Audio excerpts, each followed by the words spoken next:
My top hand's gonna go underneath now. Oh. Okay, there you go. Okay. There it is. There it is. Yeah. Is that nice? Okay. Yeah, that's great. Okay. All right. So relax now. So that's okay. the pressure. Relax. Yeah, I'm super relaxed.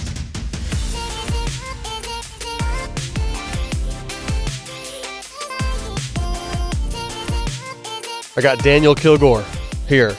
We're on the frozen tundra, outside, in the snow, doing an interview. Podcast interview. Yeah. It's awesome. Thank you for having me. It is currently 12 degrees outside. Yeah. It's miserable. You've got snowflakes in your eyes. It's in your eyelashes.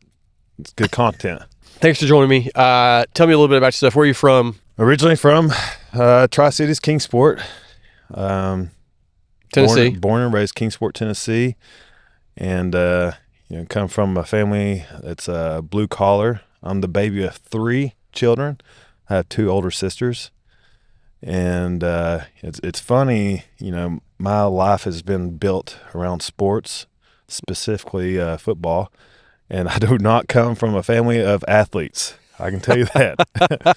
There's not a lot of competition within my family, but becoming an athlete, I did learn a lot from my parents, dedication, hard work. And yeah, my father worked at the paper mill in Kingsport for 40-something years, and my mother, she drove a school bus and worked in the cafeteria when I was in school. So, from Kingsport, went all through school, graduated from Dobbs Bennett.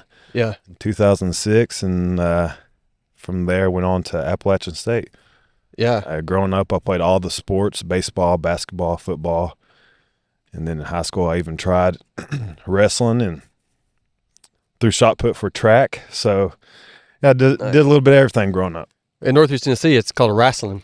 Wrestling, yeah. Yeah. And those are those guys, yeah, absolute heroes of mine. Yeah. WWE, NWO, Dusty Rhodes, let's go. That's wrestling. Old school wrestling. Yeah. Well, so how did, all right, you said kind of a blue collar family, that kind of, how did that impact your work ethic because people don't just make it to the NFL just on ability alone, I would think. Sure. You got to have a good work ethic. How did that contribute to your success, you think, later in life? Well, in high school is either you go get a scholarship for a sport or you're going to go work at the paper mill. So I guess fear of having to work in the mill. Working at the mill all your life? You're going to do this or you're going to live like this. So that was right. That was a motivator in itself. But no, just consistently showing up. Like my parents were married for over 30 years, and when he could, my dad would show up when he wasn't working, and just the consistency of giving it your all. There's, again, don't come from a very athletic, competitive family, but what we did do was the little things, and just having a trust and respect for others, and anything that you are doing, doing the best of your ability. So and I just surround myself with good friends and great coaches: Graham Clark, Joey Christian, Brian Barrett, the late Darrell Watson. Just surround yourself with great coaches that push you and who you respect and you want to do your best for. Yeah. Okay. So Dobbs Bennett High School, and then to Appalachian State in Boone, North Carolina. Yeah. And then you're drafted. So in the 5th round? Yeah, 5th round. Yeah, 5th round.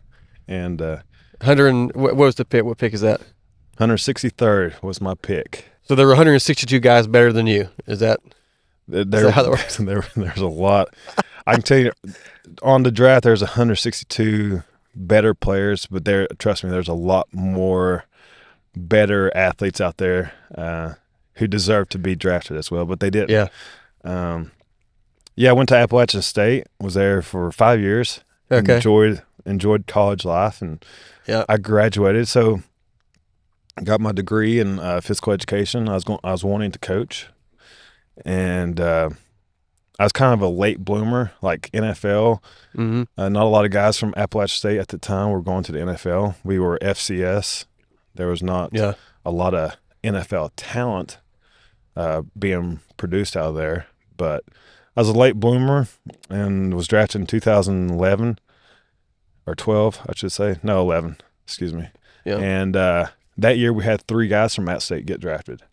Mark Legree, DJ Smith, and then myself. And, we were very talented at App State.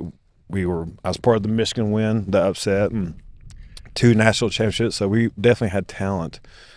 But, I didn't really take football all that serious up until my senior year. And, I enjoyed college life prior to taking football that serious, and was able to get drafted, fortunate to get drafted in the 5th round to San Francisco. Jim Harbaugh's first year as a head coach for the 49ers. And it was nice because we were a good 49ers team, so I was able to go from App State, who we had a lot of success, to having a lot of success early on in my NFL career. So it was good. I had a good time, and Jim Harbaugh's the man, and spent 7 years with the San Francisco 49ers.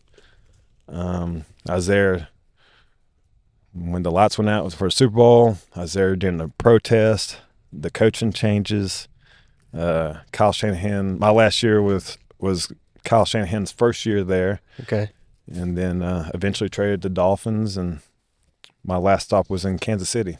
So 10 years, 3 teams, and 7 different head coaches. You guys won 2 national championships. 3 in a row, but I was part of 2. 3 in a row? Yeah. Wow. Yeah. It was wild. Tell me about, what was that like? I mean, there was, Jerry Moore was the head coach, and he would always say, whoever we were going to play that week, you can line up the opposing team on one side of the room and line us up on the other side. 9 times out of 10, everybody's going to choose the team that we're going to play just based off looks. Yeah. Because we were nothing but a bunch of degenerates who were no taller than 6'3", and the heaviest guy was like 285. Wow. Like, we were small, but we were quick. And, we worked our tails off. And when I first got over there, I really didn't know how to work. I underestimated the concept of grit and work. And for anybody who spends time in Boone, North Carolina, you got to have grit just to live there, because it's every day in the spring is about like today So on like frozen this. tundra. Yeah. But no, we just worked our tails off, and man, that 2006, 2007 seasons were remarkable. Great leadership with our seniors and juniors.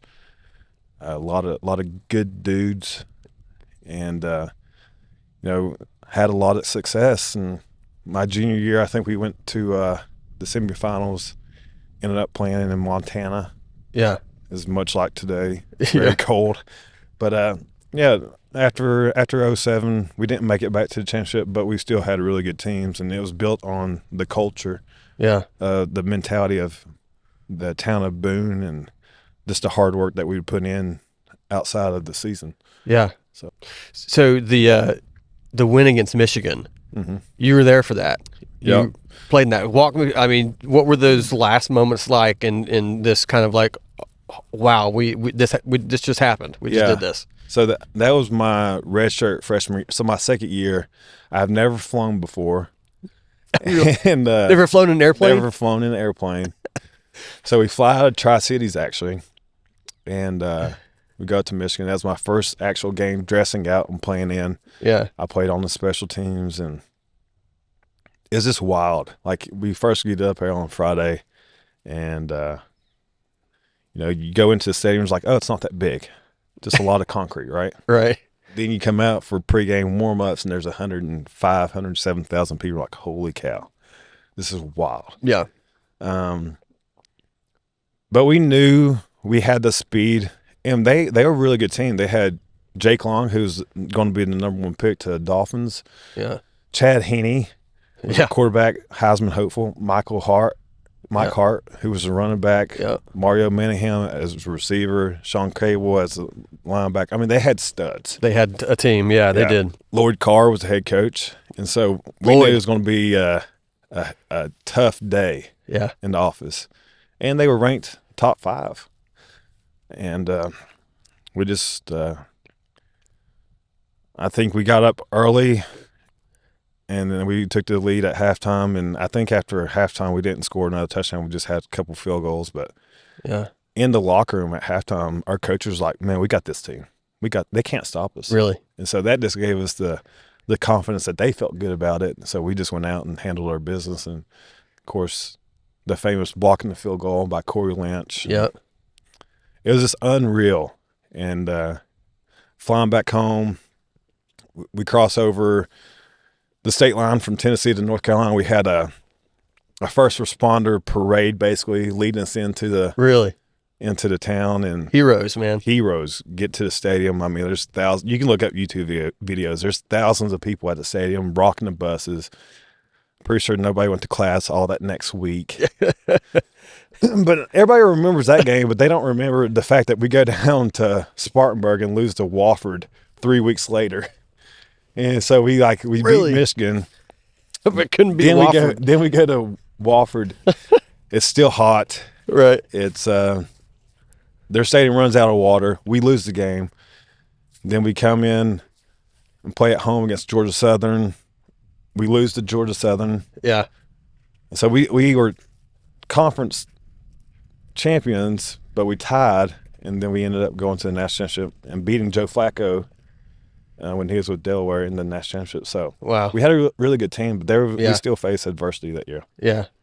I just thinking through, like, you know, we're this small school comparatively, and you're in the locker room at halftime at Michigan, and everyone's like, we actually believe that we can beat this team. Yeah. Like, we are as good as them. We're better than them. Like, we're gonna beat, like, We're faster than they are. And then we knew that they struggled against quarterbacks who were mobile yeah, because they were more of a pro-style offense. yeah, And so with Armani Edwards, who's going to be going to the College Hall of Fame next season or next year, yeah, like he's just scored twice. Deshaun Jackson, receiver, had world-class speed. Yeah. Just lighting up their secondary on quick slants and taking the ball 40, 50, 30 yards. Like, it was just crazy, the separation that he would get. yeah, So we just, there's 3 phases of football game, and special teams really came through that day. yeah. Our defense played well enough. So Man. it was remarkable. Okay, in the NFL, who's the best athlete you ever Ooh. played with or against? Best athlete, Best football player? football player. Yeah. Against, I would say, oh man. Of course, when I was in San Francisco, I had to face Aaron Donald twice a year. Aaron Donald? That was a task. Twice a year? Twice a year. There's a YouTube video of him punching me and getting kicked out one game. I think You got punched by Aaron Donald? Yeah. I was wearing his butt out all game, and then we get down to the goal line, and I held him. You know, it is what it is. Offensive line, we hold. You guys hold, yeah. And he was mad about it, so he punched me, and I threw my hands up, kind of did a little bit of acting there, and they saw it, and they kicked him out, and he slams his helmet down on the ground. So Aaron Donald he's a task. I mean, all those guys, defense, like, these are world-class athletes, right? Yeah, yeah. Like, there's a lot of dudes. I was teammates with Randy Moss, Yeah. spectacular athlete. What was Randy Moss like? He's so funny.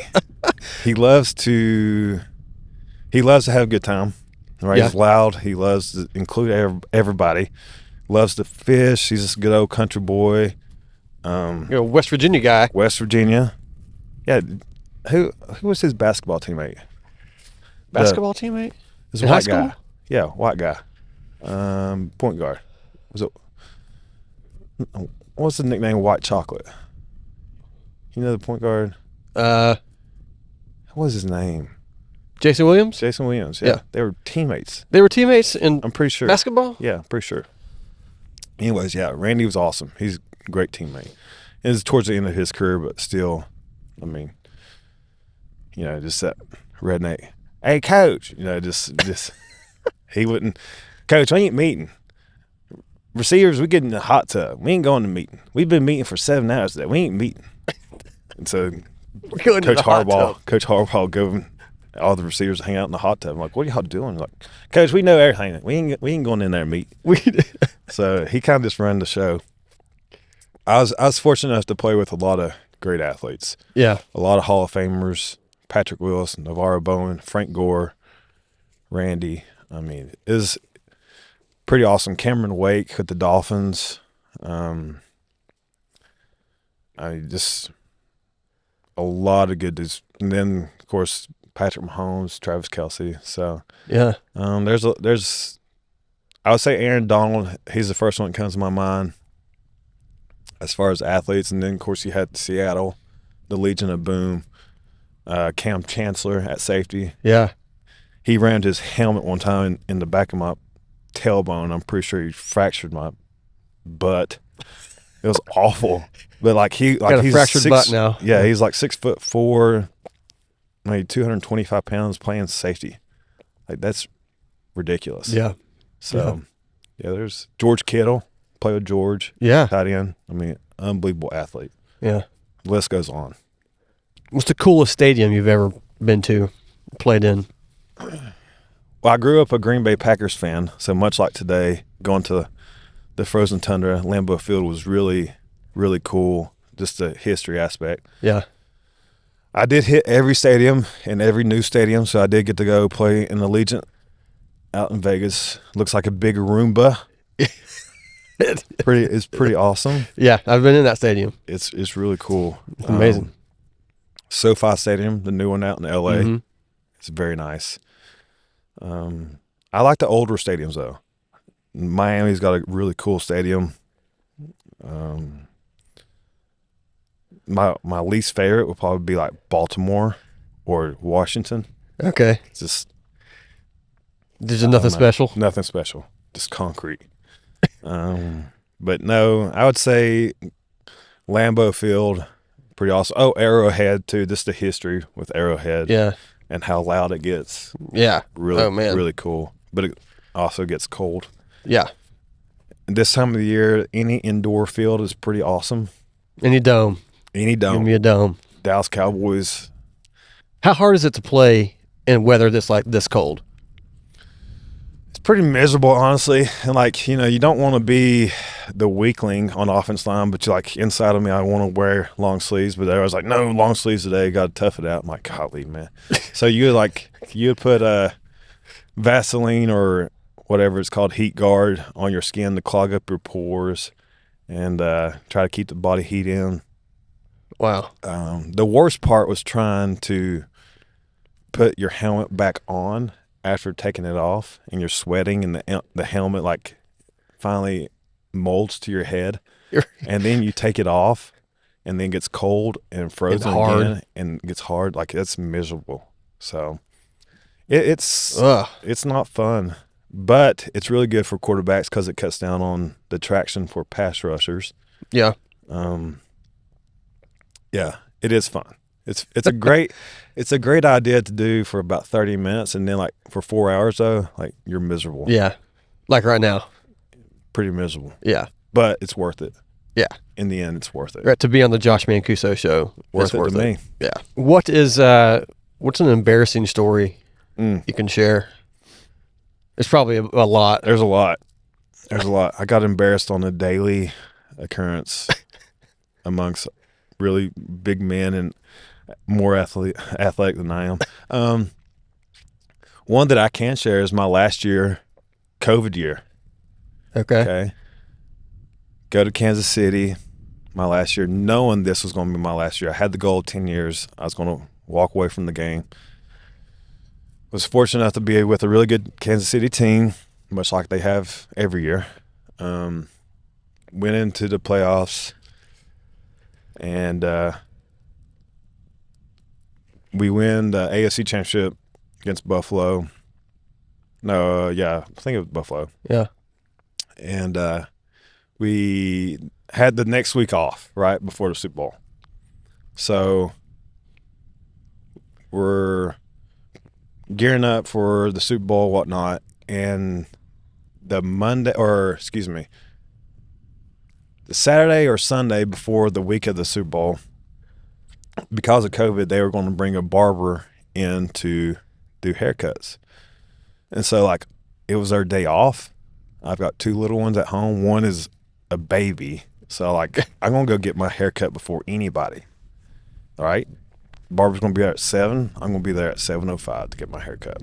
So, I sign up first. Go in, and every time you go to the facility, you had to do a COVID test. So, I do my COVID test. It's a rapid. Everything was good. And I go in. I put on my sweats, whatnot, walk back to where the barber was going to be. I greet the barber. I sit down in the chair. We're just, just talking, shop talk, and just hanging out, right? 15 minutes into my haircut, the head athletic trainer comes in there and says, "You're not going to believe this, but you popped positive." I'm like, "No way.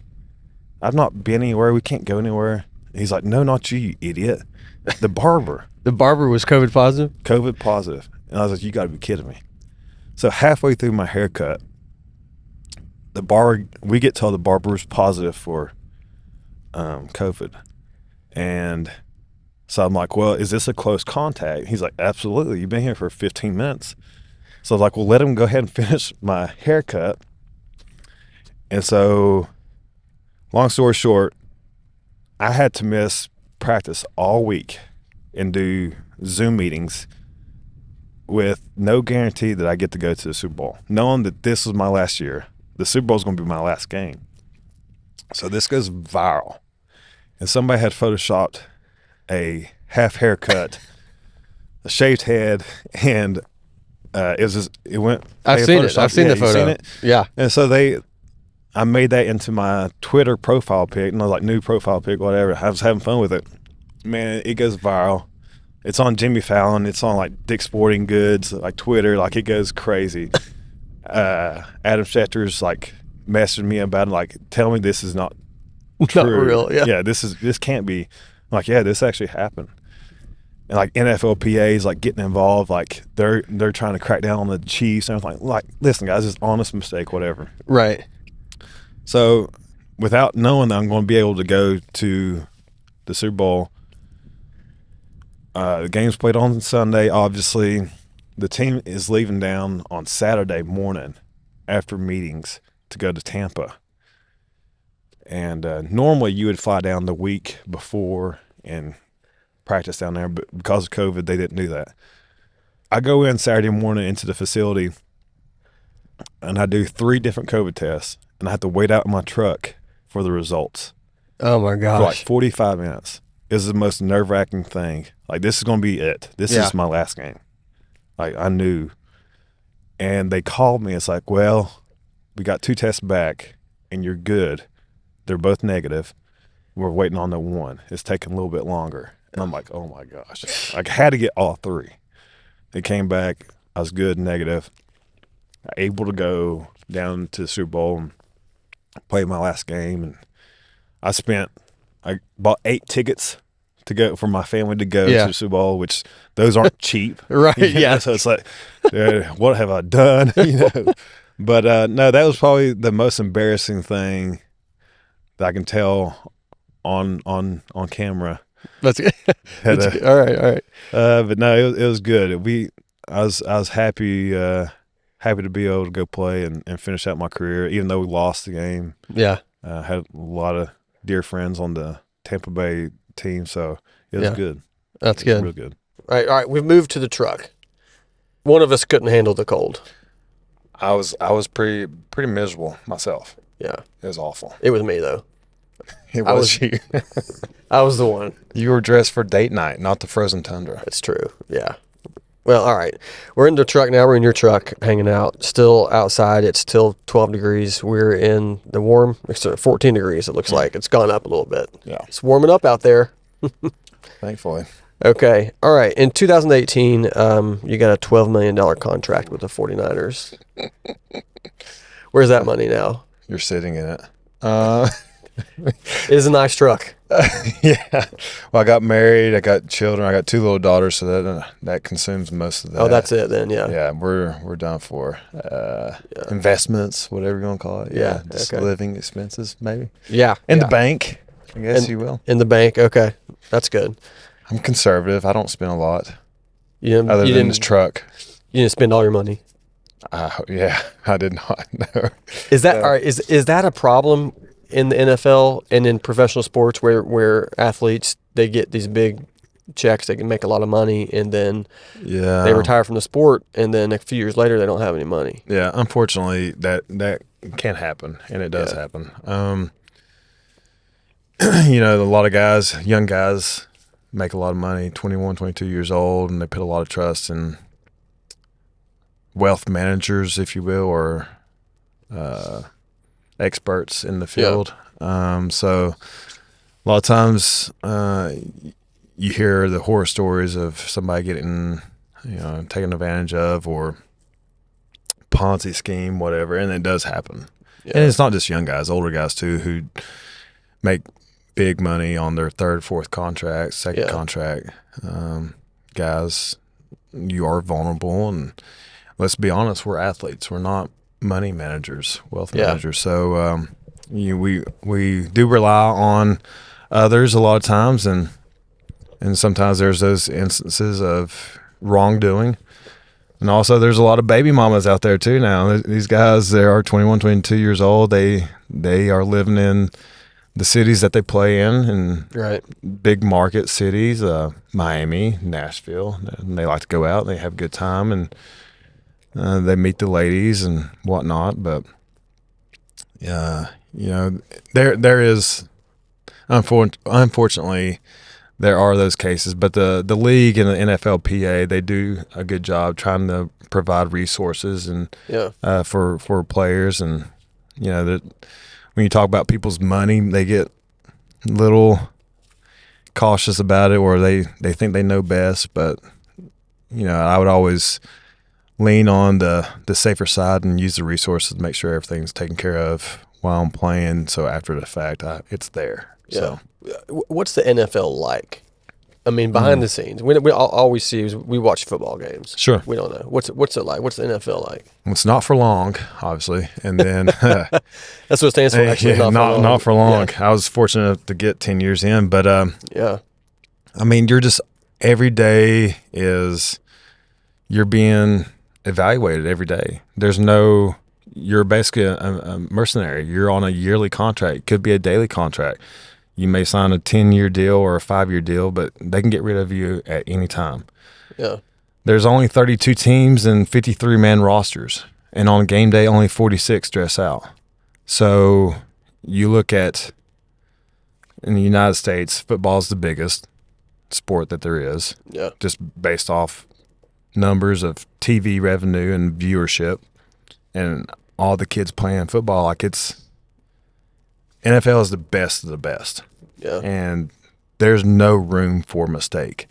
You can watch a college game and there'll be 15 million different things go wrong, or 7 things go wrong in one play, and you still see success. You can still score that touchdown. You can still win the ball game, right? Mm-hmm. NFL, man, one play, one penalty, one turnover can jeopardize the game, the season, whatever. One transaction, you pick the wrong dude, and this is on the GMs and the head coaches. If you pick the wrong guy, you waste a draft pick. That's money that you've wasted. Yeah. It's a business approach. And so that's why the evaluation, everything's just heightened, right?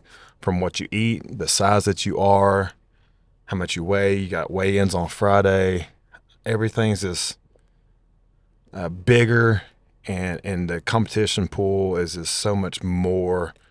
There's a lot of dudes who can do it, who can go out and play football, but can they cognitively take from what they learn in the classroom and putting it out onto the field? So that would probably be the one thing that separates the college level and NFL, is just how much more of a demand the playbook is, both offense and defense. It's just crazy. and how much more detail goes into things of preparation, how to prepare each and every week. NFL season's long, Yeah. not including the training camp. So it's, being able to handle that pressure on a daily basis for half the year is really tough. That's a lot more pressure. For sure. How do you handle that pressure? For me, it was always having the foundation, one, my faith, and being strong in my faith, and like knowing the type of person where I come from, and football is a privilege. It's not my whole life, but it is a privilege, and it allowed me to have a platform to be able to be with around guys who are in the same boat as I am. Yeah. And then also having the stability of the home life, being able to come home to my wife or my newborn babies, and being able to be present with them, and leaving work at work. Was important to me, and it allowed me to go into work, solely focus on work, and then going home, solely focus on my family. So being able to do that, and like there was times after a bad game, things would carry over some, but like nothing's better than walking into the house and like your little girl, 2-year-old, running up to you and hugging you. So all that on the field stuff just went away. Yeah. So having that home stability was key. Yeah. And my wife she did a great job. She still does a tremendous job of making the home life easier for me. That's cool. All right, you talked about your faith. Let's talk about that a little bit. Like, I think faith and football like go well together for some reason. It just feels like there's a lot of guys, that play that are, that are believers, and that faith is a big part of their life. Look at guys like Brock Purdy, C.J. Stroud, all these big name guys that they're, in that. And I, I don't know if it's just because I feel like there's a lot of parallels between faith and football. Yeah. Overcoming adversity. For sure. There's a lot of things, but just give me the kind of the quick story of your faith, what that means to you in your life now. Well, again, this the stability and having that foundational thought and foundational truth for me in my mind, of like knowing that all this is going to end one day. Football's not going to define who Daniel Kilgore is. Yeah. Right. So I think when you understand that, and that there's a bigger picture, a bigger being superior over us, a redeemer, God, he's bigger than anything. Like once you understand that, then like everything else is just, this is easy. Like we're not putting that much pressure on ourselves. Not that you are not going to face adversity, but you're going to, and having that faith and having understanding the gospel and knowing that you have a Savior, like that is going to help you through all that adversity or the hard times that you're going to face on a daily, weekly basis. But it definitely gives you the platform to be able to share the word with teammates. I will say this, like early on in my career, throughout my career, I was not always the biggest. I was a sinner, just like I am every day now. I'm a sinner. You gotta repent. You gotta ask for repentance. I mean, it's just when I was playing, I enjoyed my time playing, and I had to check myself and surround myself with guys that were believers as well. Phil Dawson, who was a kicker, he was David Akers, big believers, and to surround myself with guys like that, because it is, there are a lot of opportunities in the NFL and in college to where you can get off track, and a lot of things are thrown at your way, but having a group of guys that you can kind of like reel you back in, you can lean on to reel you back in, that was huge for a young Daniel Kilgore. But you're right, like the adversity that you're going to face on a daily basis, just in normal life, and relying on prayer and having, people around you that you can talk to, whether it's your small group, co-workers, whatever. Same thing in the NFL, having guys around you and attending chapel on Saturday nights before games. Being able to do that definitely helped. Yeah. Throughout all 10 years of playing and building up my faith and was not always perfect, but at the same time, it's, your faith is a marathon. It's not a sprint. So that's the gospel right there. Like you're not perfect. No, I'm not perfect. That's that's what makes, I think, Christianity so much different than a lot of other religions, is that we accept that, and we got, right, God made a way for us, right, despite not being perfect, rather than us having to earn it. Which you got have good advice there that you've got for young people coming up and young athletes. Like, what would you, if you could go back and give your 18-year-old self advice, what would you say? Social media, your relationship with your girlfriends, or trying to impress the ladies, trying to keep up with the Joneses, just focus on you and your craft, and don't limit your ability to play multiple sports. Like there's too much sports specific going on, and I was an athlete that played all sports until I saw the writing on the wall, like, okay, football's gonna be my way out, not going to go work at the paper mill. Right. So I focused in on that, but I also worried about like my social life and being prevalent and like being the big man on campus, the dude. Like, yeah. Don't worry about this, all that stuff. So I wish, even up through college, like I wish I took football more serious and train like, hey, I'm going to have the opportunity to go on and play. Train that with that mindset the whole time instead of waiting until my senior year. So, yeah, at the same time, I didn't put as much pressure on me. So maybe that allowed me to kind of like refocus and zoom in on my ultimate goal. Sure. But at the same time, like there's bigger and better things. So like young athletes, like take this stuff serious, because it is going to end one day. No matter right. if you're Daniel Kilgore, Dan Marino, Joe Montana, Derek Jeter, LeBron James, this is all going to end one day. Yeah. And like you're going to have to have something to rely on when you do get done, whether it's another career, your faith, your family. Like, yeah, you're going to have to like have something to rely on. And so focus in on what you got to do right now to get to where you want to meet your goals, but then also know that this is going to end, and like have something to fall back on after that. Yeah. What is the biggest challenge, or what are some of the biggest challenges you've faced in life, and how did you overcome them? Becoming a father, first husband, that's and being the yes man, just like, trying to figure out how to navigate being a husband, living with the wife, and then becoming a father, navigating from a biblical standpoint, how to, in a time that the world is crazy, how do we raise our 5 and 3 year old, as the ages now? Yeah. How do we raise them in a time that like we want to give them the upbringing that my parents gave me, and a biblical approach, and not the worldview? So that's a daily struggle, and like which we see from on social media, or the music we listen to, or to like walking through Target and like seeing like they're too young, but like the exposure that they may be exposed to, like how do we navigate that?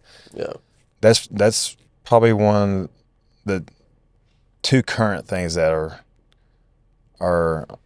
one of the biggest challenges in my life right now. Navigating grieving. I just lost my mother in October to breast cancer, and like going through that process and losing a parent. Like, how do you go about doing that? But also being strong enough for your family, my sisters, and for my children as well. And like trying to understand that for yourself, but then comprehensionally, like trying to explain that to your 5 and 3 year old. Like, how do you do that? So those are challenges for me right now. That's real life stuff. Real life stuff. It's like not, like you said, at the end of the day, you're playing football or whatever your career is, like you're putting everything you have into this one thing, but like life still happens and you still have to figure out how to do life. Because when you're playing, everything's structured, right? Yeah. As a student athlete in college, like you're going to class at this time, you got practice at this time, you're eating this, there's a buffet, you need to hit this many calories. Like you're being told what to do. Even in NFL, like everything, your laundry's done for you. 3 meals are fed to you. Like everything's structured, right? So like once the sports world is done, like how do you navigate life? How do you go about your day and stay and keep your mind going, if you will? I don't have hobbies. Zero. I don't fish. I don't hunt. That sounds miserable. I play a little bit of golf, but that's once in a blue moon. Yeah. Like, so like I'm an athlete. Like I go back to what I do know, and that's coaching. So, to staying on task and finding a regimen. And I mean, it's everyday stuff. Yeah. I make a really good, home dad. You know, I do all the laundry and dishes and stuff. My wife loves it, but like, do you cook? I do a little bit. My wife, she's the big cook. I do all the grilling. Okay, you grill. You're the grill master. I grill. I'm not a grill master, but I do all the grilling outside work. Yeah, same. But my wife, she's a killer cook, and she's killing the sourdough game right now. I guess sourdough is like a big thing. Yeah. Yes, she's killing it. So yeah, she does all the baking and all the inside stuff. I expect a loaf of bread on my doorstep. Let's go. Next week. I'll bring it to you. Okay. Absolutely. What is your most controversial opinion? Just in life? In anything, yeah. Oh gosh. On anything that you're willing to share. Yeah. Well, I think I kind of just hit on it there with the parenting of like just a world view of like, the openness of things with this society. It's crazy. Like there's like, where's everybody's morals? And how do you protect your kids? How do you protect your kids and like show navigate the world and show grace? Yeah. And sit down and listen and like, hear perspectives and be welcome to hear things. Don't just shut people off. Yeah. That's not attractive for anybody. Like you want to hear things and like you might learn something from it, or if you don't want to listen to people, you may miss an opportunity to disciple to somebody. Yeah. You know what I'm saying? Right. So hear people out, but also being able to share the gospel, share your faith with others who may not be believers or who are on the cusp of believing. Yeah. So yeah, those hot topics and like politics and like I vote, but I'm not like a big politics guy. Like I don't sit down at the dinner table and talk politics. Yeah. I won't do that. Yeah. I'm not a big conspiracy guy. Yeah. Although like alien stuff is kind of wild to me. It's pretty fun. Yeah. But like, there's just so much, like you don't know from the right and the left, you don't know who's telling the truth anymore. It's just like, you just gotta, I guess for yourself and morally, like where are you at within your morals and like, really, how do you navigate that? And from a family standpoint, how do you protect your children, but also like show grace and be friendly to the people who don't think the same as you. Yeah. There's too much hate in this world. Yeah. It's wild. There's a lot of hate. It is. There's a lot of people mad at each other they don't even know why. They don't know why. They're mad at each other, but they just are mad. And there's all these outside factors that piss them off, and they don't know why they're pissed off. Yeah. Like, why? Just chill out. Yeah. Take a chill pill, bro. There's not really that much to be mad about, probably, in life. Unless you're sitting in chairs in a frozen tundra. I mean, you can be mad about that. Yeah. But are you getting some feeling back in your toes? Yeah, my toes are, my feet. My toes I still can't feel. Okay. But my feet, so it's just a slow progression of blood coming back into my body. Yeah. Starting with my heel, and then eventually maybe my toes. We'll see. There's nothing's promised to us. Okay, a few more questions. Football has changed. College football has changed quite a bit. Is NIL good for college football? I think that, speaking from somebody who played at FCS level, I was just happy to get to training table, which is a buffet at the end of the day. Like Right. I was excited. Like, We got I got all you can eat. Like, chicken this is- cordon bleu. Let's go. Like Yeah. this is awesome. I was happy with that. But now, like the NIL is just turning college football into a business from a player's perspective. yeah, I think the players should get paid. I do. I really do. I think there's a lot of kids who come from less, and when they do go to college, they gain a lot. They have 3 meals and a place to live. There's kids who in high school don't get that opportunity. yeah, So yeah, those kids should be able to get paid, and they sacrifice a lot. yeah, But when you start NIL, like, well, I'm worth this much, and I'm only going to come to your school if you give me $1 million a year. Like, that's ridiculous. yeah, There needs to be some regulation. Needs to be a commissioner over NIL stuff, and like based on Power 5 schools or mid-major schools, it needs to be monitored. And like, if SEC schools, like if you're Alabama, I think it all should be same playing field. Like, you're allowed this much NIL money. everybody gets the same. Everybody amount. gets the same amount, Yeah, and not one player. And it could be position specific, right? Quarterbacks probably gonna get the most. yeah, Left tackles probably gonna get a little bit more than their guards or tackles. yeah, And so there could be a scale, right? But it needs to be the same across the board. And whether it's SEC yeah, or the Sun Belt, App State versus Tennessee, like, yeah, Tennessee is going to have a lot more donors, but it needs to be regulated. yeah. And like, obviously, Sun Belt's going to have less money to deal with, but It's the Wild West. it's right the now. Wild West. There's no regulation. Nobody's watching this stuff. It's just Yeah. it's all happening. And like the transfer portal, like somebody's getting mad because they're not getting paid the same as their buddy over here, so they're Right. just up and leaving. And like you got guys transferring 3 to 4 times or getting their 9th year for college. Like, Yeah. bro, it's time to grow up and go get a job. time to move on. Yeah, time to move on. Like, you're not doing anything except just riding the bill on somebody else. Yeah. So there needs to be regulation. Transfer portal, transfer one time, you're done. You get one transfer. You get one transfer, and you have to stay. And for me, you would have to at least stay at your starting college for 2 years Yeah. before you. There's no like. There's no one One and and done. done. Like, I'm going to move No, on. no. I'm not playing my first year. No, No. I'm not getting enough money. I'm going to go somewhere else. And redshirt year doesn't count. Okay. I would. Yeah. So essentially, if you did 2 or 3 redshirt, years. 2 to 3 years, like, then you can graduate and transfer. You Yeah. know, or you just redshirt and then your redshirt sophomore year, you can transfer then. It's just so different than the days when, athletes went to a school because they wanted to play there. They were bought into the system. Like, they just loved it. And they accepted that they might be a backup, or they might be Sure. a role player, or they might be, whatever it is, rather than being like, well, if I go here, they're telling me I can start. If I go here, and which I get, like, everybody wants to play. I mean, nobody wants to go and sit the bench. But I mean, there's got to be some element of loyalty, I feel like, Sure. to your program, to your teammates, to your coaches, and just to the traditions that you're.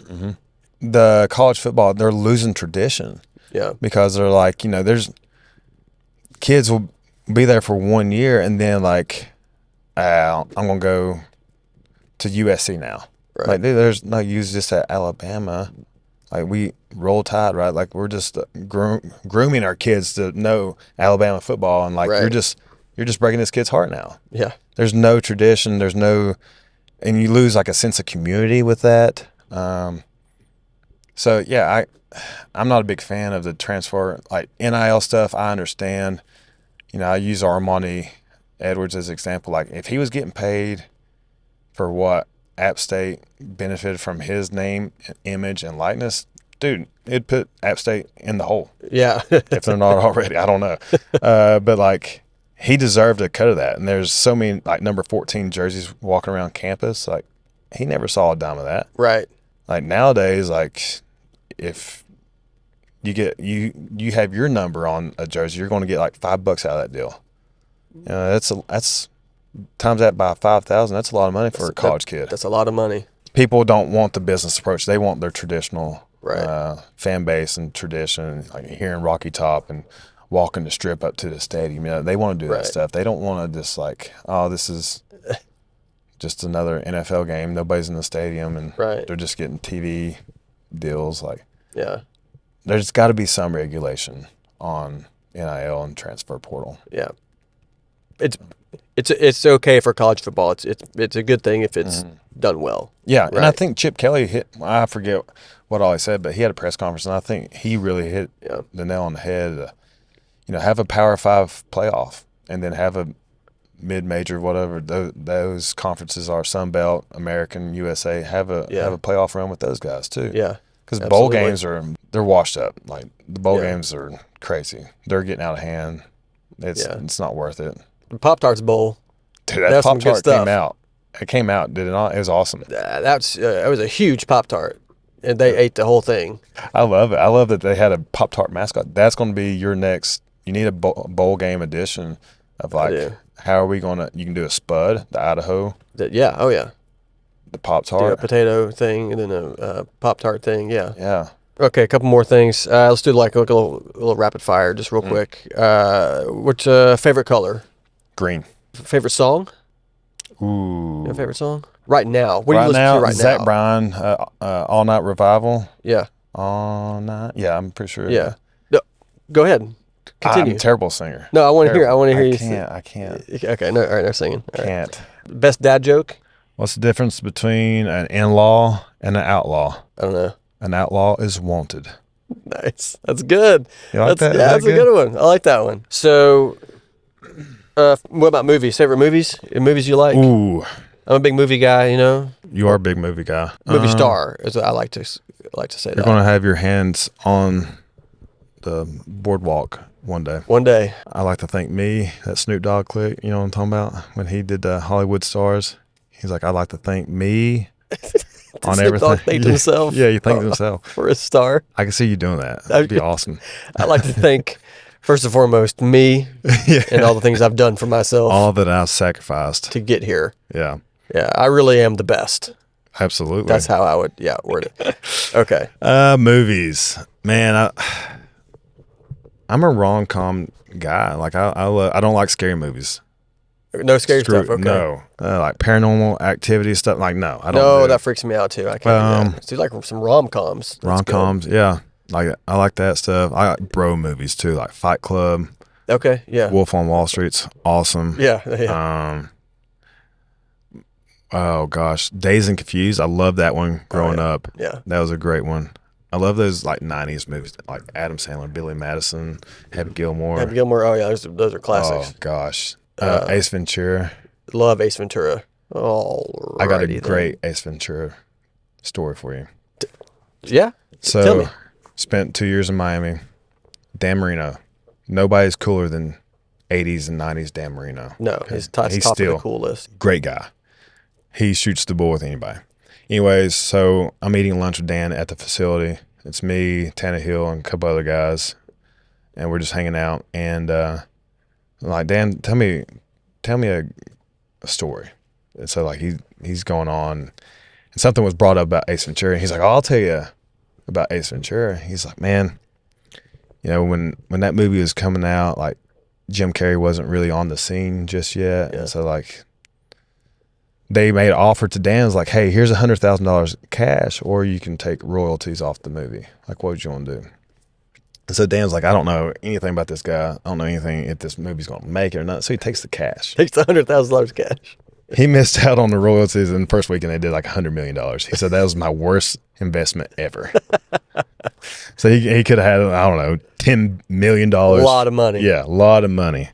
But yeah, that Ace Ventura, he missed out on that one. He chose the $100,000. Chose $100,000. It's crazy. If you could have $100,000 right now, or a cut in my next movie, you don't even know what it is. I'm taking the cut. Taking the cut. Okay. Yeah, absolutely, because you're the man. Handprints on the sidewalk. Right. You'll be there. Absolutely. For that, right? Yeah. Last question: is Patrick Mahomes really? Okay, wait. You played with Patrick Mahomes. I did. Is he really that good? His arm strength and accuracy is crazy, and he's such a humble dude. Like, what he does on film and stuff, like that's your marketing, right? That's his persona. Yeah. He's one of the guys. He hangs out. Yeah. But yeah, he's remarkable. And this is throwing arm strength and accuracy. But the best thing about Patrick, and I told his former teammate this, Alex Smith. Yeah. I told Alex this couple of years ago at a retirement party. I told Patrick, I said, the best thing you ever happened to you is being drafted here, and Alex was a starter. Like to have Alex Smith to kind of lead the way for you, because there's not a nicer guy in the league in NFL than Alex Smith. Yeah. He's just such a genuine human being, and he's a really great quarterback. Very good quarterback, yes. To have him lead the locker room and see how to do that, and the approach that Alex had to the game was more beneficial to Patrick than anything else. He's going to have the ability to throw the ball and being great on the field, but like the approach that Alex had just in life with family and how you conduct yourself in the locker room, like that pays more dividends than anything for Patrick. That's cool. So yeah, he's the real deal. Of course, when you have Travis Kelce and and had Tyreek Hill. Tyreek Hill. Yeah. Like Tyreek Hill is so fast. Like you think fast is like probably like yourself, like when you played receiver. Yes, I was very fast. You were fast. Yes. But then you throw Tyreek out there and it's like, holy cow, this is unbelievable. Like it's a whole other level. Like, yeah, so that helps out a lot, because then you can just throw the ball up and just like, oh, he's going to run under it and catch it. He's going to get to it, yeah. But who's going to win the Super Bowl? This episode will come out before the Super Bowl, and we still right now we're in the divisional rounds. So who's going to win? I think I'm pulling for the Niners. Right. Hopefully Kyle doesn't blow a 28-3 lead. Hopefully. Atlanta days. That was crazy. That was crazy. That was the craziest. But he's such a brilliant coach and great-minded individual. Like, I was fortunate to play for 7 head coaches, and Coach Reed at Kansas City is unbelievable. Kyle's unbelievable. Jim Harbaugh is unbelievable. You know, a lot of great dudes, but Kyle's like on top of the line as far as like the food chain, like brilliant minded dudes, and just his tree. You know, look at the Washington staff that they had with LaFleur and the Rams head coach, and then like there's 4 or 5 assistants that are now being considered for head coach vacancies. It's just crazy. It's amazing. Yeah. He had his dad. His dad as well. Yeah, come from there. Okay, all right. One more thing before we go. You're good. I keep saying one more thing. All right, so you played for Jim Harbaugh. Mm-hmm. All right, so you got all this Michigan cheating scandal. Yeah. Michigan is the national champs, man, 15-0, best team in the country. They did it. The sign stealing, is that does that just happen everywhere? But they it's just everywhere. happen to get caught. Like, listen, now before the season, have teams not always put banners up over behind their signal callers on the sideline? Yeah. Why did they do that? Because the videos, the sideline cameras, video in the games, teams would watch try to get the signs. Yeah. It's common. Now, if it's true, like how they went about it and the guy going to stadiums and like buying tickets and going, like that's wild. But listen, everybody steals signs. I don't care if it's baseball, football, basketball, whatever. If there's a sign language school, like they're stealing signs. It's getting stolen. Yeah, you're cheating on the test. So yeah. Okay. So I'm sure that they did do it, but so was everybody else. Yeah. Just like NIL stuff, like everybody's crushing Florida State because of stuff that everybody's doing. Right. They're the guinea pig, right? So in your opinion, Jim Harbaugh's character is not in question. No, not at all. With this. No, he's such a team. He's the team. He's such a team guy. Yeah. Like he wants the best for his boys, which every head coach should. So you're a center. Mm-hmm. One of the best. No. One of the best ever. No. So, all right, we're going to go out to the snow one more time, and we're going to take some snaps. Am I snapping? Yeah. And then I'm going to do some snapping. Okay. You can show me how to you show me how to do it. The best thing about me playing center was like I have broken fingers, so I was able to cover the ball with my broken fingers.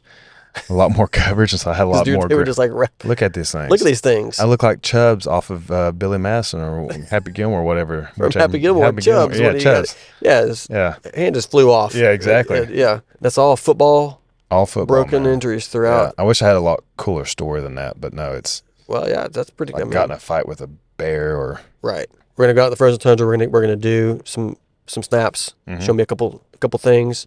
What are the 3 keys to being a successful center?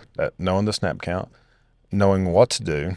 Like after you snap the ball. Yeah, and being able Okay. to make sure everybody else knows what to do too.